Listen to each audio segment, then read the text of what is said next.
মহান বিজয় দিবসে আকাশে রচিত হল নতুন ইতিহাস।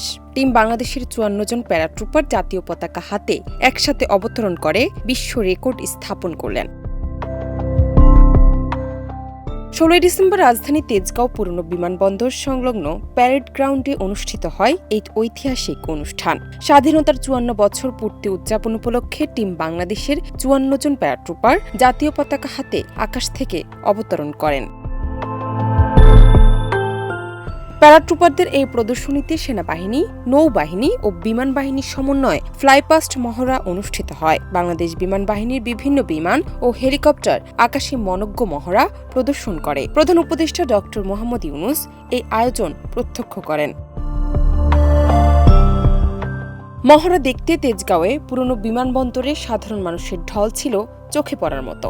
অনুষ্ঠানে নিরাপত্তার দায়িত্ব পালন করছিল সেনাবাহিনী, বিমান বাহিনী এবং বিজিবির সদস্যরা।